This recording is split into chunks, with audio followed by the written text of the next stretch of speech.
Started out as a restoration project for American Huey 369, $500,000 to get the retired Vietnam helicopter up and running. Yeah, as Tom Powell reports, nearly 2 decades later, the mission and outreach has evolved, and after 85 months of fundraising, the organization will soon have a new home heading into the future.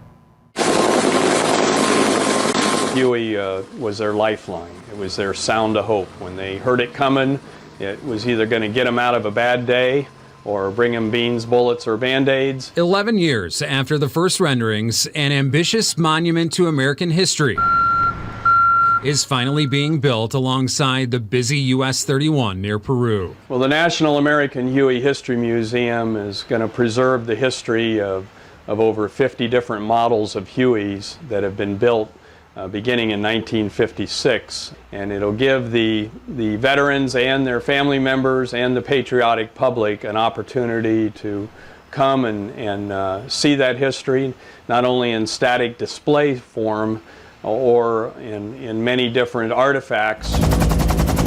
It will also have living history, aircraft that fly. American Huey 369 co-founder John Walker is overseeing construction.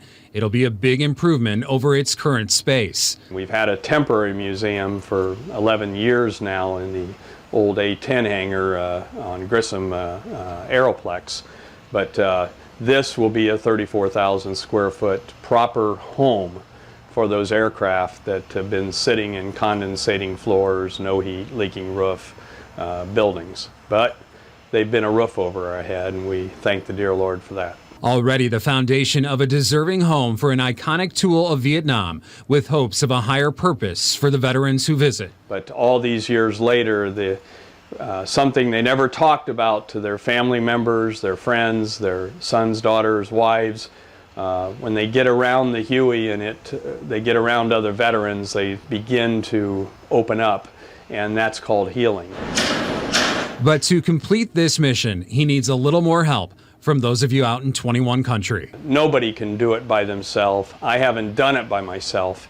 It's been done with over 200 Corps member volunteers and nearly 23,000 members, some of which are founders and some of which have bought bricks and some of which are great business benefactors that have given donations in kind that have made these 18 years possible. The museum still needs about $1.5 million to finish building. Millions of dollars in labor and supplies have helped construction begin. There's several ways to support the museum. Supporting founders will get their name displayed in the entrance. You can also buy engraved bricks that will be placed around the property. You can find more info on how to help on our website, WPTA21.com. We'll be right back.